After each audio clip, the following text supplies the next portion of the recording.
আসসালামু আলাইকুম বন্ধুরা, আপনারা সবাই কেমন আছেন? আলহামদুলিল্লাহ আমি ভালো আছি, আপনাদের দোয়া ভালোবাসায়। তো আজকে মাথায় দিতে যাচ্ছি ই ক্যাপ। তো এই ক্যাপটা দেওয়ার মূল কারণটা হচ্ছে যে কি, আমি পাপড়ি চুল রাখবো বলে মনে মনে নিয়ত করে ফেলেছি। তো সুতরাং পাপড়ি চুল রাখবো মনে মনে নিয়ত যেহেতু করে ফেলেছি, রেখেই দিব। একবার পাপড়ি চুল রেখে দেখবো কেমন লাগে। তো সুতরাং আমার চুলগুলা তেমন ভালো নয়, একটু কোকড়ানো, সেই জন্য অনেকে আমাকে দেখে দিয়েছে যে এই ক্যাপ দেওয়ার জন্য।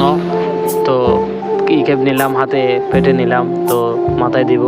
তো আমি পাপড়ি চুল রাখতে গেলে অনেকেরই নাকি বাধা বাধা লাগে। তো আমি বলতেছি, সুতরাং আমি পাপড়ি চুল রাখবো বলে যখন তো নিয়ত করে ফেলেছি, তখন শত বাধা আসলেও আমি আর চুল কাটবো না। অনেকে বলে আমি টাকা দিচ্ছি, তুই সেলুনে যা, গিয়ে চুল কেটে নে।